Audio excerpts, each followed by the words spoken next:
Balloon చూడండి, అది పైకి ఎగురుతున్నాయి. ఆ చుట్టూ ఉన్న గాలి పైకి తీసుకెళ్ళిందా?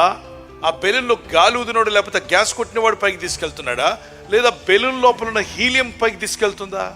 దాని లోపల ఉన్నది దాన్ని పైకి తీసుకువెళ్ళింది.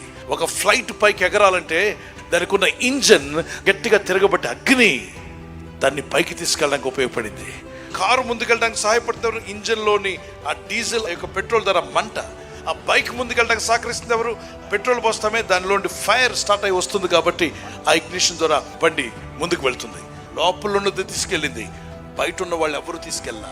నీ చుట్టూ ఉన్న వాళ్ళు ఎవరు నిన్ను పైకి తీసుకెళ్ళరు. నీ లోపల వాక్యం ఉంటే వాక్యమైన దేవుడు నిన్ను పైకి తీసుకొని రాబోతున్నాడు. వాక్యం అనే దేవుని అగ్ని, పరిశుద్ధాత్మ అనే అగ్ని, ప్రార్థన అనే అగ్ని, ఈ మూడు అగ్నిలు మీ జీవితాల్లో ఉంటే మిమ్మల్ని ఎవడు ఆపలేడు. అన్ని రంగాల్లో పరిశుద్ధాత్ముడు మిమ్మల్ని దూసుకుని పోయే అనుభవంలోకి నడిపించును గాక.